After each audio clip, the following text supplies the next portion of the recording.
Katie Hall had spent months trying to outrun the shadow of her old life. When she found the cabin on Blackwater Lake listed for rent, it seemed like fate. The photographs of the secluded retreat promised peace, a solitary wooden home perched at the water's edge, surrounded by dense Appalachian forest. It was exactly what she needed, a place to heal, to write, and to figure out what came next. The first few hours were idyllic. Katie arrived just as the sun dipped behind the trees, painting the lake in fiery golds and oranges. The air was crisp, the only sounds the gentle lap of water and the occasional call of a loon. As she unpacked her car, she allowed herself to believe she might finally find some semblance of peace here. The cabin itself was rustic but comfortable. Hardwood floors creaked softly underfoot, and the scent of cedar filled the air. Katie's favorite spot quickly became the large picture window overlooking the lake. She stood there for a long moment, letting the stillness settle her frayed nerves. But as the light faded and shadows deepened, a sense of unease crept in. The lake, so serene in daylight, now seemed vast and impenetrable. Its black surface reflected the moon, but something about the way the water shifted unsettled her. It was subtle at first, just a flicker of movement in her periphery. She told herself it was fish, or the wind, but the uneasy feeling lingered. Exhausted, she went to bed early, only to wake abruptly at 3 a.m. The cabin was eerily quiet, the kind of silence that feels oppressive. Katie listened intently, unsure what had startled her. Then she heard it, a faint splashing sound coming from the lake. Her heart pounded as she crept to the window.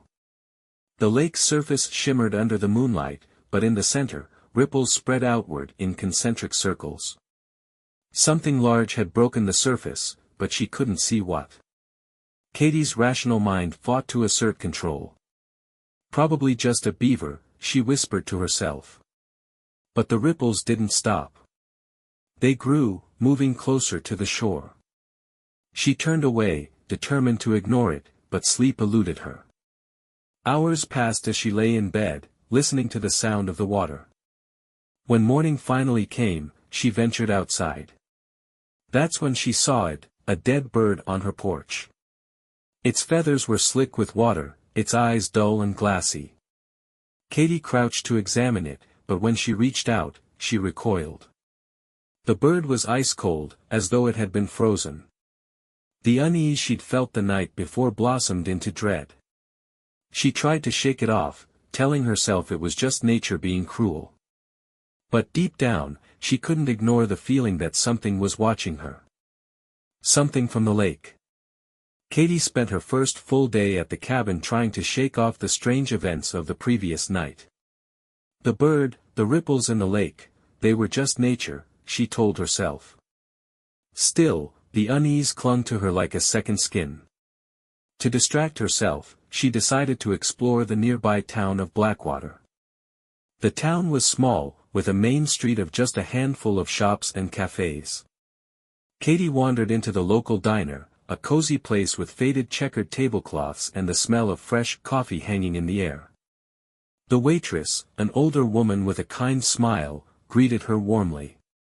"New in town?" she asked, setting down a steaming mug of coffee. Katie nodded. "Just moved into one of the cabins by the lake."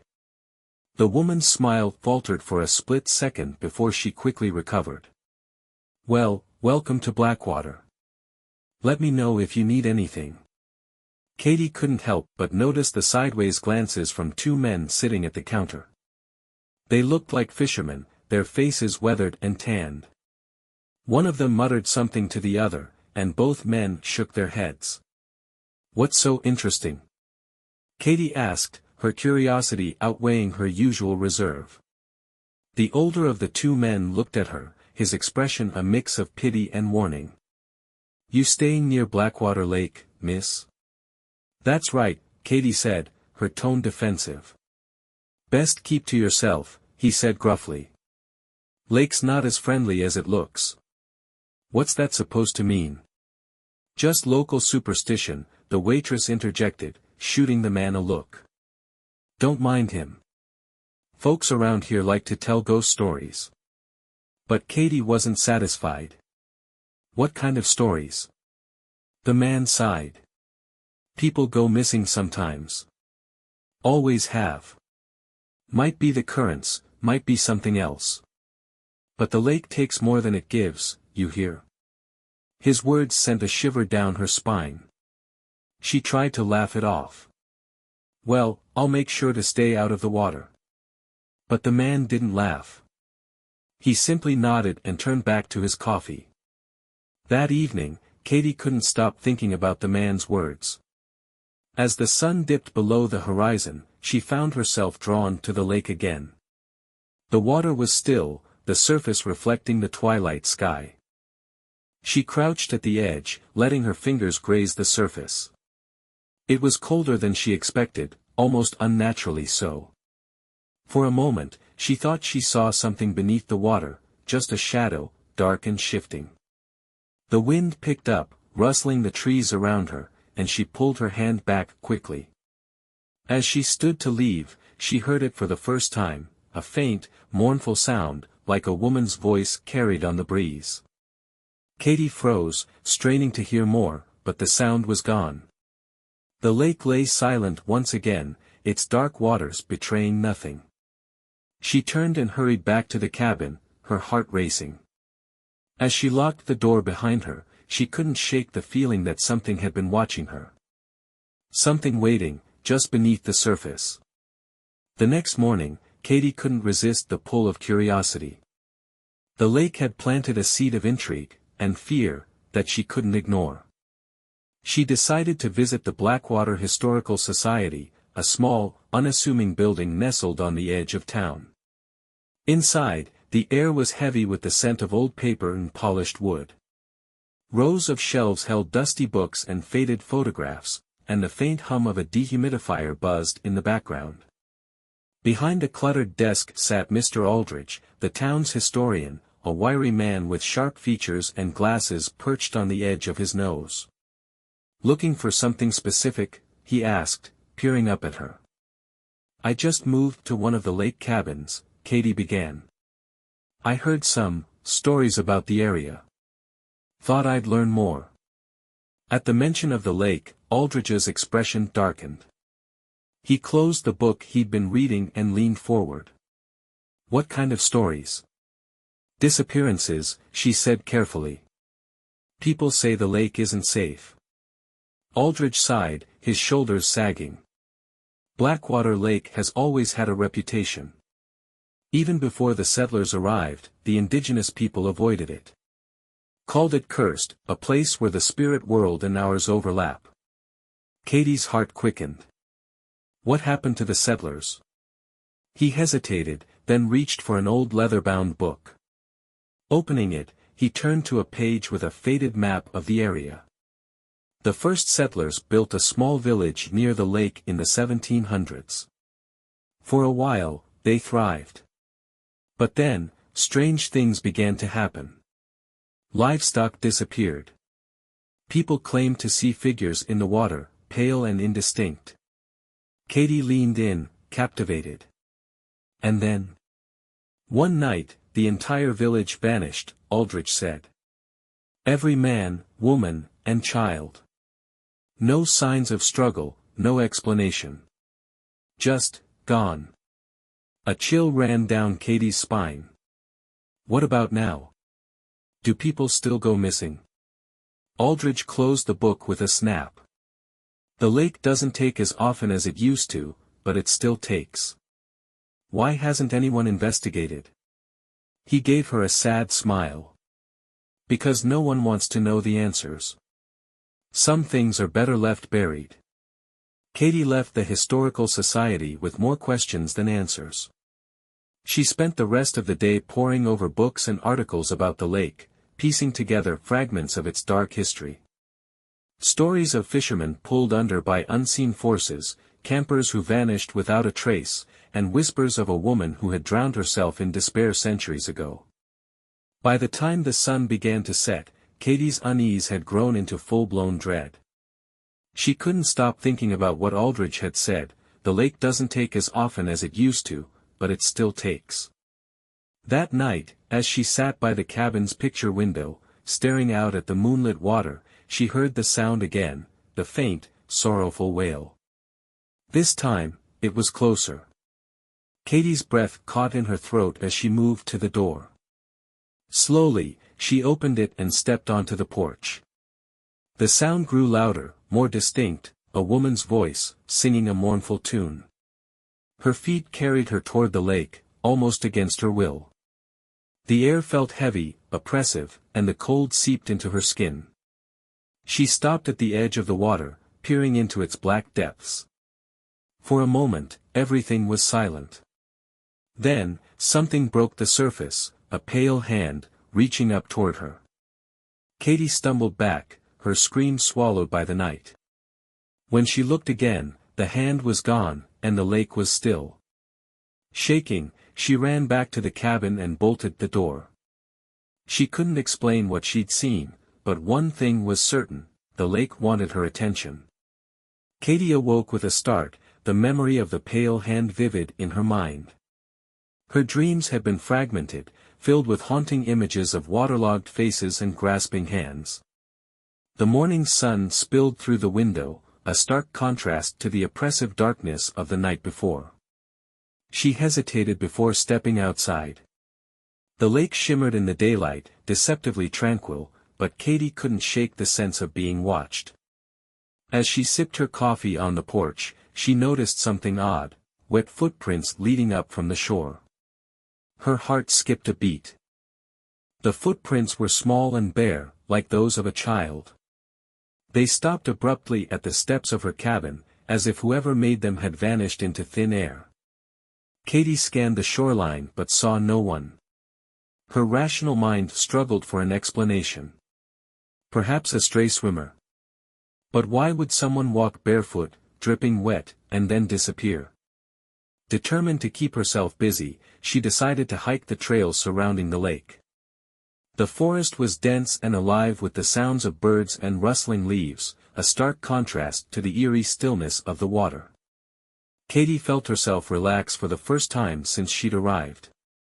That peace was short-lived. Halfway through the trail, she noticed the forest had gone silent. No birds, no insects, just an oppressive, unnatural quiet. She felt a chill, despite the warm sun filtering through the trees. Then she saw it. At the edge of the trail, near a patch of wildflowers, stood a figure. It was a woman, pale and drenched, her long dark hair clinging to her face. She wore a simple dress that looked like it belonged to another century, torn and water-stained. Katie froze, her breath caught in her throat. The woman stared at her, unblinking, her eyes filled with a mix of sorrow and malice. "Hello?" Katie called, her voice trembling. The woman didn't respond. She tilted her head slightly, as if studying Katie, before stepping forward. Katie stumbled back, her heart racing. "Are you okay? Do you need help?" The woman's lips moved, but no sound came out. She raised an arm, pointing toward the lake. Katie followed the gesture, her eyes landing on the water through the trees. When she looked back, the woman was gone. Panic surged through her. She sprinted back to the cabin, her mind racing with questions. Who was the woman? What did she want? And why had she vanished without a trace? That night, Katie barricaded herself inside the cabin. She double-checked the locks, pulled the curtains tight, and kept the lights on. But no amount of preparation could ease her growing fear. Around midnight, she heard it again, the mournful singing. This time, it was closer, almost as if it were coming from her porch. Katie clutched a flashlight and edged toward the door, her heart pounding. Slowly, she cracked it open, shining the beam of light into the darkness. There was nothing there. But as she turned to close the door, she caught sight of the footprints again, wet, bare, and leading straight to her front step. Her blood ran cold as the singing grew louder, surrounding her like a haunting melody carried on the wind. Katie slammed the door shut and backed away, her chest heaving with panic. The lake wasn't just a body of water. It was alive, and it wanted her. The following day, Katie couldn't bring herself to go outside. Every creak of the cabin and rustle of the wind made her jump. She spent hours researching the lake on her laptop, scouring obscure forums, historical records, and any local legends she could find. One name came up repeatedly: Eleanor Greaves. Eleanor was a young woman who had lived near Blackwater Lake in the mid-1800s. The details of her life were murky, but the stories all pointed to tragedy. Some accounts claimed she had fallen in love with a man who betrayed her. Others said her family had drowned in the lake, leaving her grief-stricken. Regardless of the version, they all ended the same way: Eleanor walked into the lake one moonlit night and never came out. The locals believed her spirit lingered, cursed to haunt the waters and claim anyone who ventured too close. Some called her a ghost, others whispered about something darker, a siren, luring victims to their doom. As the days stretched into evening, Katie felt a growing sense of dread. She couldn't keep ignoring what was happening. The woman she had seen, the singing, the footprints, they all pointed to Eleanor. But what did she want? By sunset, Katie made a decision. She would face the lake. Armed with her flashlight and a knot of fear tightening in her stomach, she stepped outside. The night was cold, the moon casting an eerie glow over the water. The forest around her was unnervingly quiet, as if even the animals knew better than to linger. Katie approached the dock, her flashlight cutting through the darkness. The lake's surface was unnervingly still, reflecting the stars like a polished mirror. She stopped at the edge, her heart pounding in her chest. "I know you're here," she said, her voice trembling. "What do you want?" For a moment, there was nothing but silence. Then, the water began to ripple. Katie's breath caught as a pale figure rose slowly from the lake. It was the woman, Eleanor. Her eyes glowed faintly, her face a mask of sorrow. Water dripped from her hair and dress, pooling at her feet as she stood on the surface of the lake like it was solid ground. "Leave," Eleanor said, her voice a whisper that carried across the water. Katie stepped back, her flashlight shaking in her hand. "Why? What are you protecting?" Eleanor tilted her head, her glowing eyes narrowing. "You don't belong here. The lake remembers." "Remembers what?" Katie demanded, though fear quaked in her voice. Eleanor raised a hand, pointing toward the depths of the lake. Katie followed her gaze and saw something beneath the surface, a faint glow, like fireflies trapped underwater. Compelled by both terror and curiosity, Katie leaned forward, peering into the water. The glow grew brighter, revealing shapes, faces, dozens of them, staring back at her with empty, hollow eyes. Katie stumbled back, nearly falling off the dock. She recognized one of the faces, the older fisherman from the diner. "Leave," Eleanor repeated, her voice louder this time, tinged with anger. Katie scrambled to her feet and ran back to the cabin, her mind reeling. She slammed the door behind her, her chest heaving as she tried to catch her breath. She now understood one thing with chilling clarity: the lake held the souls of its victims. And it wasn't done claiming more. The following morning, Katie sat at her kitchen table, staring at a cup of untouched coffee. Sleep had eluded her again, and her thoughts were a tangled mess of fear and unanswered questions.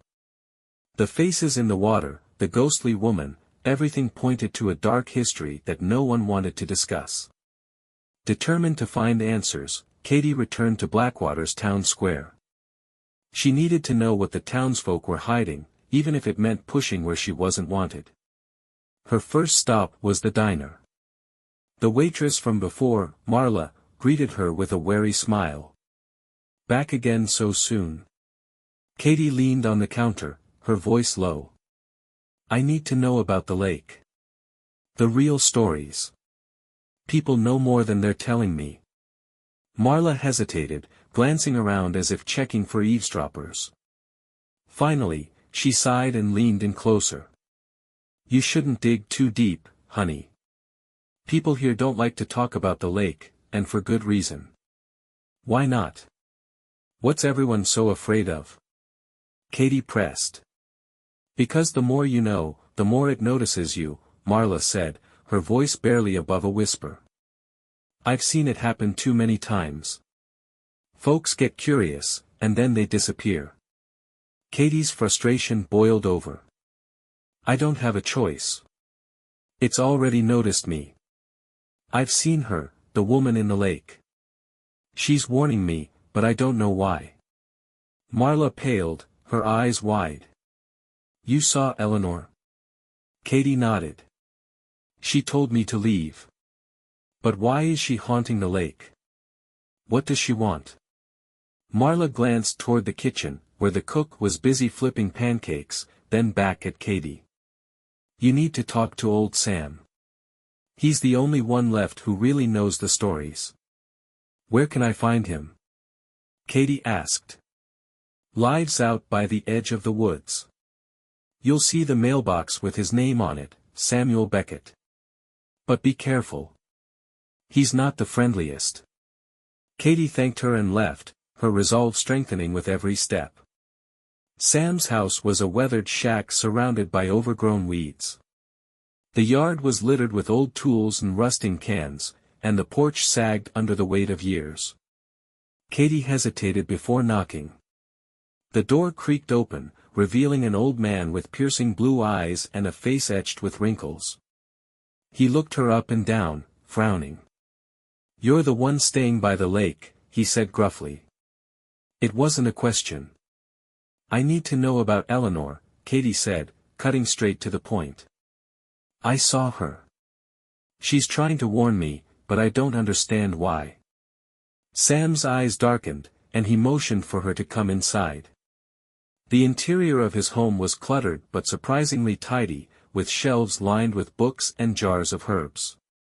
You shouldn't have gone poking around, Sam said, pouring a cup of tea for himself and ignoring her. Eleanor's story is tied to the lake, and the lake don't like strangers meddling. Katie sat across from him, her hands clenched in her lap. Please.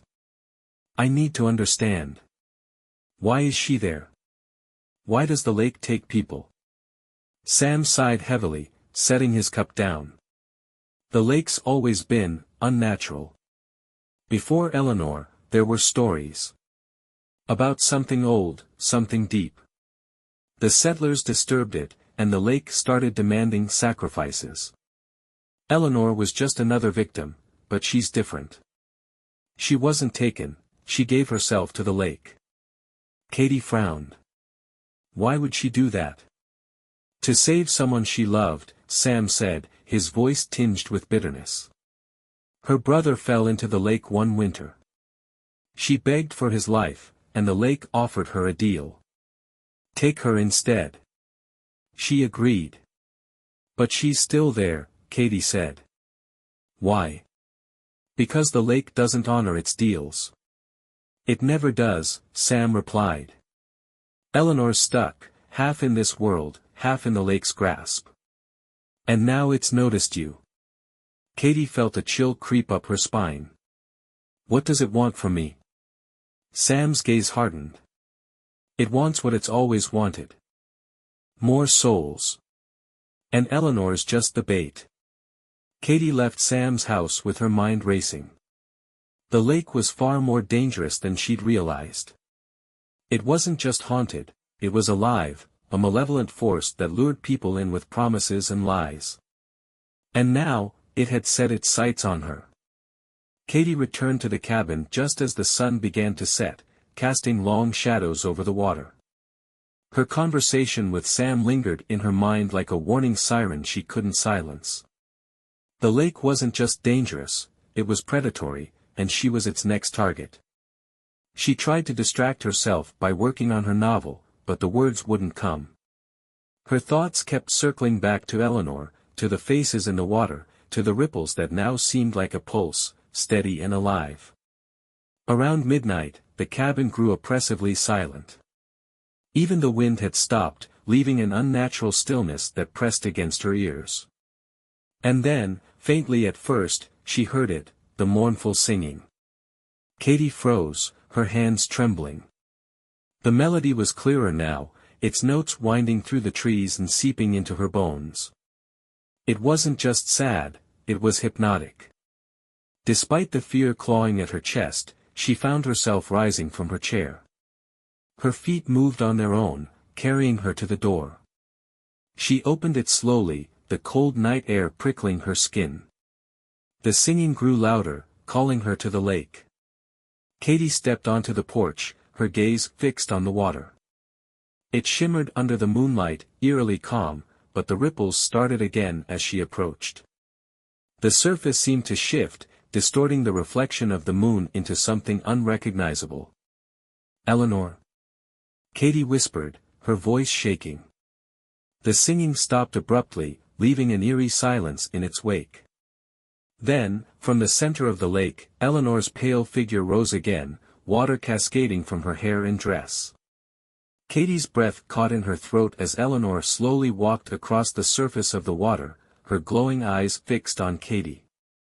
"You shouldn't be here," Eleanor said, her voice carrying effortlessly across the stillness. Katy's knees felt weak, but she forced herself to speak. "Why? What does the lake want from me?" Eleanor tilted her head, her expression both sorrowful and angry. "The lake has chosen you. It doesn't let go." Katy shook her head, tears streaming down her face. "Why me? I didn't do anything." Eleanor's gaze softened for a moment. "None of us did. It's hungry. It always has been." The ripples around Eleanor grew more violent, spreading outward until they reached the shore. The water churned and hissed, and Katy stumbled back as a dark shape began to rise from the depths. It wasn't Eleanor. A massive, shadowy figure emerged, its form indistinct but undeniably monstrous. Tendrils of water twisted and coiled around it, reaching for the shore. Its presence was suffocating, filling the air with a tangible sense of malice. "Run," Eleanor said, her voice breaking. "Run before it takes you." But Katy couldn't move. Her legs felt rooted to the spot, her mind frozen in terror. The creature's tendrils slithered closer, leaving wet trails on the ground as they reached for her. Eleanor stepped forward, placing herself between Katy and the monster. "Go," she screamed, her voice echoing across the lake. The force of Eleanor's cry broke Katy's paralysis.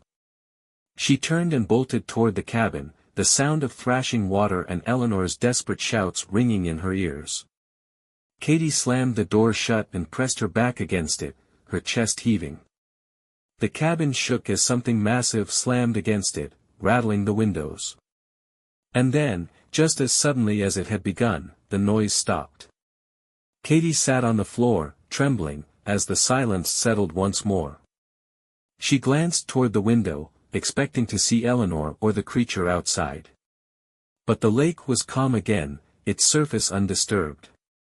Her reprieve felt temporary. She knew this wasn't over. The lake wanted her, and it wouldn't stop until it had her. The next day, Katy felt like a prisoner in her own home. Every creak of the cabin, every shadow cast by the trees, sent her heart racing. The lake, deceptively still under the morning light, seemed to taunt her. Eleanor's warning echoed in her mind, "The lake doesn't let go." By mid-afternoon, Katy realized she couldn't just wait for whatever was coming. She needed answers, and she needed them now. There was only one person she could turn to, Sam Beckett. When Katy arrived at Sam's cabin, he was sitting on the porch, whittling a piece of wood. He looked up as she approached, his sharp blue eyes narrowing. "I told you to stay away from the lake," he said.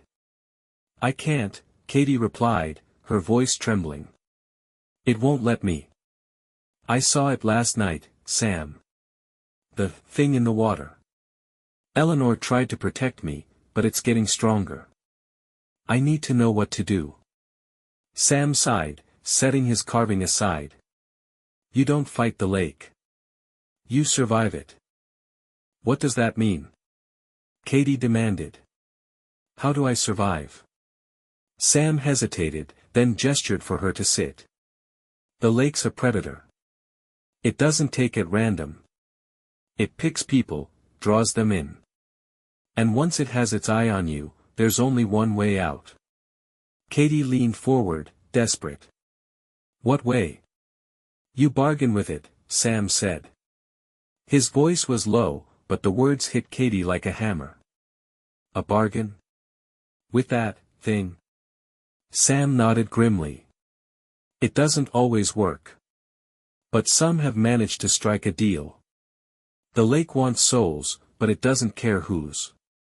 You offer it something in return for your life. Katie's stomach churned. You're saying I have to give it someone else? I'm saying you have a choice, Sam replied. But that choice comes with a cost, no matter what you do. Katie drove back to the cabin in silence, her thoughts a chaotic whirlwind. The idea of sacrificing someone else to save herself was unthinkable, but the alternative was just as horrifying. As the sun set, casting long shadows over the lake, Katie made her decision. She would confront Eleanor again. Under the cover of night, Katie stood at the edge of the water. The lake was still, its surface like glass. Eleanor, she called, her voice trembling. I need to talk to you. For a moment, there was only silence. Then, the ripples began, spreading outward as Eleanor's pale figure rose from the depths. You came back, Eleanor said, her tone unreadable. I need your help, Katie said. Sam told me about the bargain. Is it true? Eleanor's expression darkened. It's true. But it's not salvation, it's damnation. The lake doesn't honor its deals. Katie's heart sank. Then how do I survive this? What do I do? Eleanor stepped closer, her voice softening. The lake feeds on despair, on fear. It wants you to give in, to offer someone else. But you can resist. You have to resist.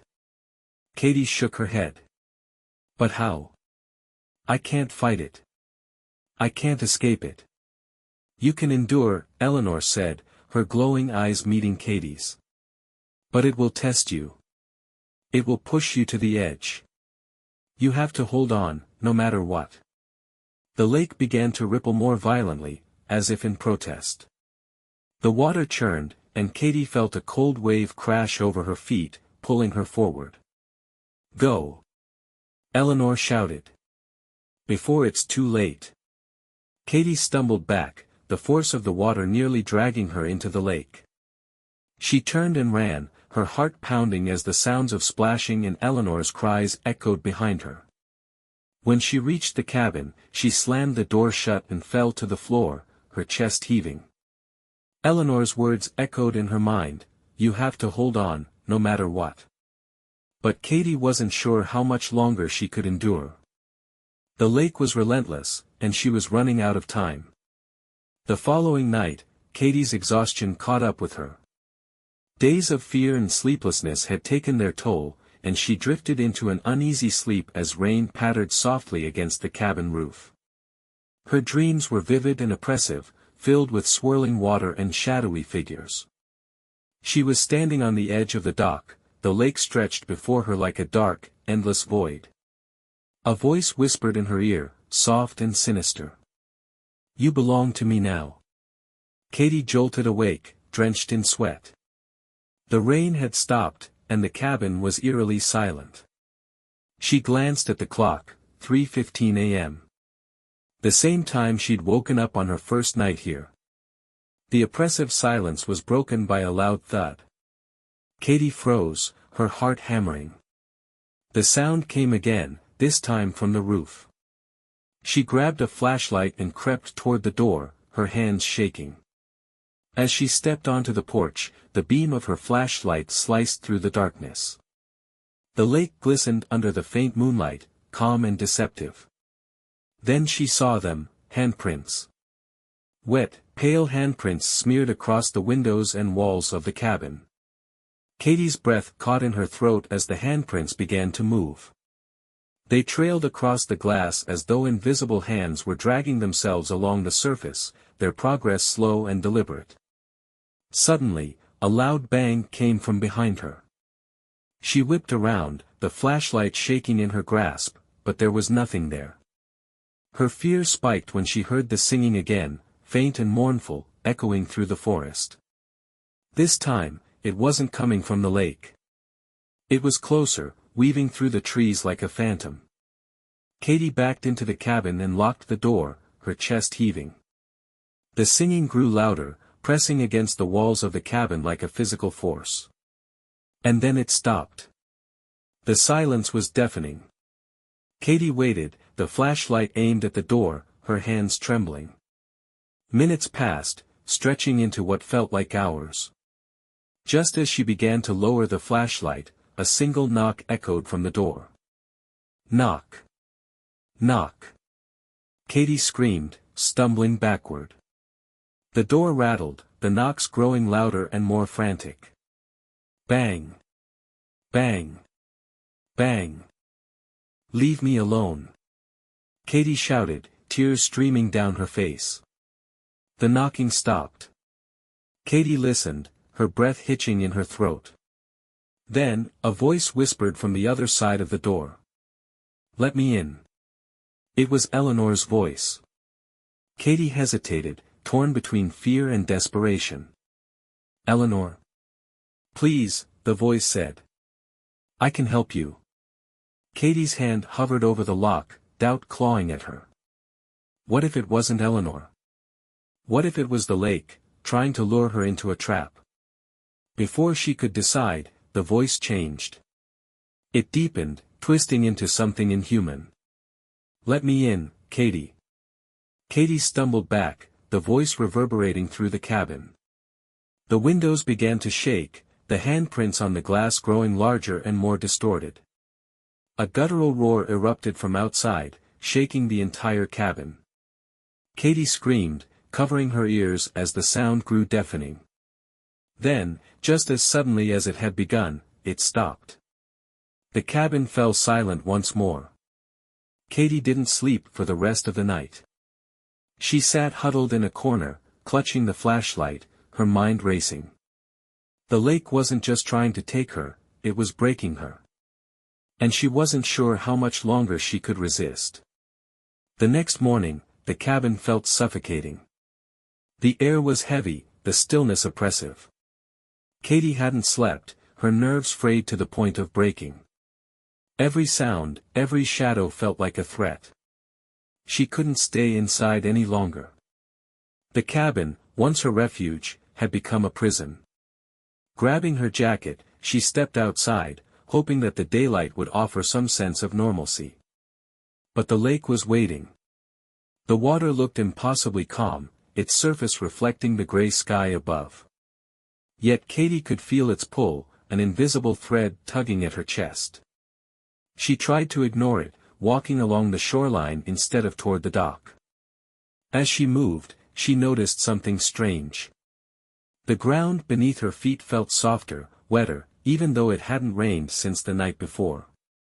The air grew colder, carrying with it the faint scent of decay.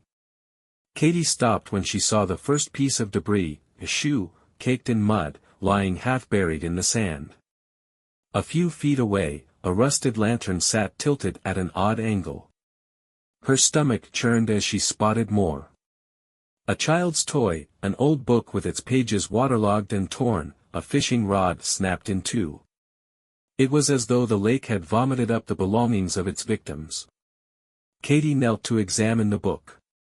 The cover was too damaged to read, but the faint remnants of a name were scrawled inside. It was the same name she had seen on a plaque in the diner, Thomas Greaves. A chill ran through her. Eleanor's family. The ground beneath her feet shifted, the wet sand sinking slightly. She stumbled back, her pulse quickening. The shoreline seemed to ripple, the water creeping closer with each step she took. "Stop it!" Katy shouted, her voice trembling. "I know what you're doing." The lake gave no response, but the pull grew stronger. It wasn't physical, it was inside her mind, whispering, urging her to come closer. And then she heard it, a child's laughter. Katy spun around, her breath catching. A boy stood a few yards away, his figure pale and translucent. He couldn't have been older than 8, his clothes tattered and soaked. "Who are you?" Katy asked, her voice barely above a whisper. The boy didn't answer. He simply turned and began walking toward the lake, his feet leaving no marks in the sand. "Wait!" Katy called, chasing after him. The boy stopped at the water's edge, turning back to look at her. His eyes were dark, empty voids that made Katy's blood run cold. "You shouldn't have come here," he said, his voice hollow. Before Katy could respond, the boy stepped into the water and vanished without a ripple. Katy fell to her knees, her body shaking. The whispers in her mind grew louder, an incomprehensible chorus of voices urging her to give in, to let go. The water rose, lapping at her knees, though she hadn't moved closer. "Take someone else," a voice hissed. Katy clutched her head, trying to block it out. "No. I won't." The water churned violently, and for a moment, Katy thought she saw the massive shadow of the creature lurking just beneath the surface. "You can't resist forever," the voices whispered, overlapping and echoing. Katy scrambled back, dragging herself away from the shore. The water receded as she moved, as though mocking her attempt to escape. When she finally reached the safety of the cabin, she collapsed on the floor, her breath coming in ragged gasps. She knew now that the lake wouldn't stop. It would keep coming for her, breaking her down piece by piece. Her only question was how much longer she could endure before she gave in. Katy stayed inside the cabin for days, too terrified to venture outside. The whispers, the shadows, the faces in the water, they haunted her every waking moment. The air inside the cabin felt thick, suffocating, as if the lake's presence was creeping through the walls. Her food supplies were running low, but the thought of stepping outside filled her with dread. Every time she glanced at the lake through the window, it seemed closer, as if the water had crept higher up the shore. Katy began to feel the effects of isolation. The whispers grew louder, no longer confined to the nights. During the day, they followed her, faint and insidious, as though the lake itself was inside her mind. She started hearing voices she recognized, her mother, her ex-husband, even Marla from the diner, all urging her to give in. "Just let it take you," one voice whispered. "It's easier that way." Katy clamped her hands over her ears, but the voices wouldn't stop. Her reflection in the cabin's mirror looked hollow, her eyes sunken with exhaustion. She barely recognized herself anymore. On the 5th night, Katy awoke to the sound of something heavy dragging across the roof. It moved slowly, scraping against the wooden shingles. She held her breath, clutching the flashlight she now kept beside her at all times. The noise stopped, but a new sound began, knocking. Knock. Knock. Knock. It came from every direction. The windows, the door, even the walls. Katy scrambled out of bed, her heart pounding. The knocking grew louder, more frantic, until it became a deafening cacophony. "Stop it," she screamed, tears streaming down her face. The knocking stopped.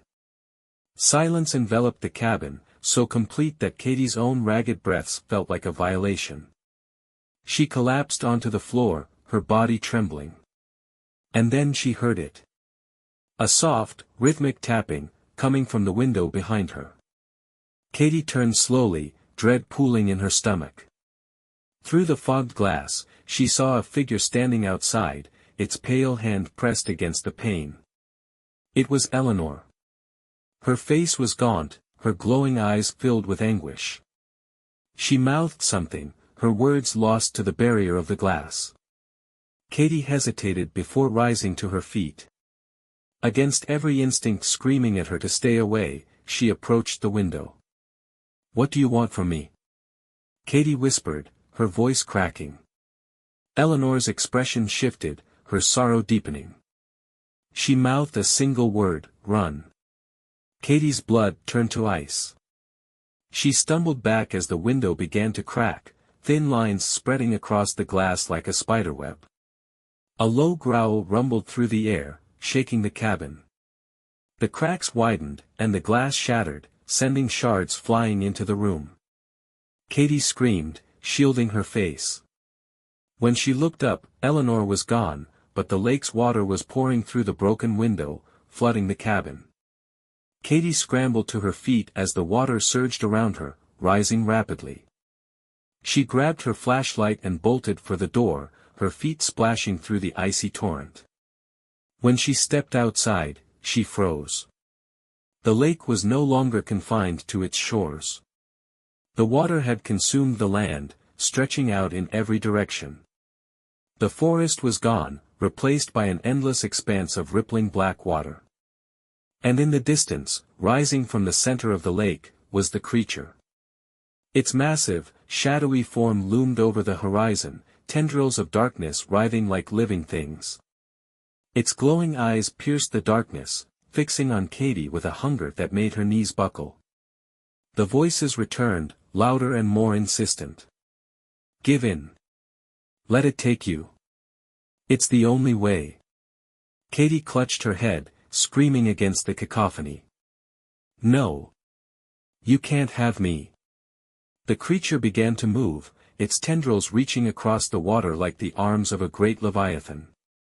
Katy turned and ran, her breath ragged as the water surged around her, dragging at her feet. The cabin disappeared behind her, swallowed by the encroaching lake. She didn't know where she was running, there was nowhere left to go. As the tendrils closed in, Eleanor's voice broke through the din. "Hold on, Katy. Don't stop." Katy stumbled, her legs burning with effort. But the water was rising too quickly, the creature too fast. She turned to face it, her flashlight shaking in her hand. "I won't let you take me," she screamed, her voice cracking with defiance. The creature roared, its tendrils lashing out. Katy braced herself, but before they could reach her, a blinding light erupted from the water. Eleanor's figure appeared, standing between Katy and the creature. Her glow intensified, her form flickering like a dying flame. "Run!" Eleanor shouted, her voice echoing across the lake. "I'll hold it back." Katy hesitated, her heart pounding. "I can't leave you. You have to." Eleanor cried. "Go, before it's too late." Katy turned and ran, her tears mixing with the icy water as Eleanor's light grew brighter, illuminating the darkness. Behind her, the creature roared in fury. And then everything went silent. Katy stumbled onto the shore, her body trembling from exhaustion. The lake behind her had gone eerily quiet, its once churning waters now unnervingly still. The oppressive pull, the whispers, it was all gone. For the first time, she felt an absence rather than presence, but it didn't bring relief. The night was suffused with an unnatural calm, as though the world itself was holding its breath. Katy collapsed onto the cold ground, staring at the vast expanse of dark water. Her thoughts raced, filled with guilt, fear, and the weight of Eleanor's sacrifice. Her reprieve didn't last. A low, guttural growl rumbled across the lake, making the earth tremble. Katy sat bolt upright, her pulse quickening as the water began to ripple. The creature hadn't been defeated, it was still there, waiting, stronger than ever. "No," Katy whispered, shaking her head. "No, I won't let this happen." She rose to her feet, her body screaming in protest. Her breath fogged in the icy air as she faced the lake, her fists clenched. The water began to churn violently, and the massive shadow of the creature rose once more. Its tendrils writhed, stretching toward the shore like a storm-given form. Katy stood her ground, her heart pounding in her chest. "You want me?" she shouted. "Then come and get me." The creature roared, its inhuman sound shaking the ground beneath her feet. The tendrils lunged forward, and Katy turned and ran, not away, but toward the dock. She had no plan, only the desperate resolve to end this nightmare once and for all. As she reached the edge of the dock, the tendrils crashed down behind her, splintering the wooden planks. She turned to face the creature, her fear replaced by fury. "What do you want?" Katy screamed. "Why do you take them? Why won't you stop?" The tendrils froze, as if the creature was considering her words. Then, deep within her mind, a voice answered, not Eleanor's, but something far older, far colder. "Because they give themselves." Katy staggered back, her breath catching in her throat. The voice was everywhere and nowhere, resonating within her skull like a bell tolling in the distance. "You trick them," Katy said, her voice trembling. "You use their pain, their fear. They choose." The words reverberated through her, heavy with finality. The lake's power didn't come from its victims' deaths, it came from their surrender. Katy closed her eyes, her mind racing. Eleanor's sacrifice, the faces in the water, the whispers urging her to give in, it all made sense now. The lake thrived on despair, feeding on the choices of those too broken to fight. But Katy wasn't broken. When she opened her eyes, she glared at the creature, her fear replaced by defiance. "I choose to fight you." The creature roared, its tendrils surging forward. Katy turned and dove into the lake, the icy water swallowing her whole. The water enveloped her, dark and suffocating. The whispers returned, louder now, urging her to give in. But Katy pushed forward, swimming deeper and deeper into the lake's cold embrace. The glowing faces appeared again, their expressions filled with sorrow. But this time, Katy didn't look away. She reached out to them, her hand brushing against their ghostly forms. "You don't belong here," she said, her voice firm even underwater. "None of you do."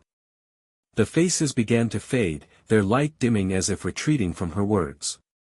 Katy pushed onward, the pressure in her chest building as the lake's grip tightened around her. Finally, she reached the heart of the lake, a glowing, pulsating core of dark energy. It pulsed like a living thing, radiating malice.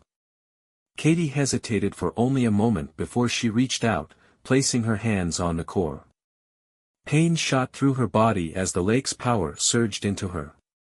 The whispers became screams, deafening and relentless, but Katy didn't let go. "You don't own me," she said through gritted teeth. "You don't own anyone."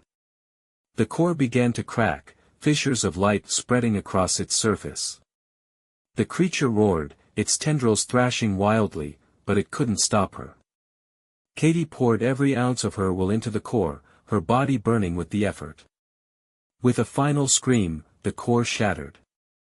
The lake exploded with light, its dark waters erupting into a brilliant cascade.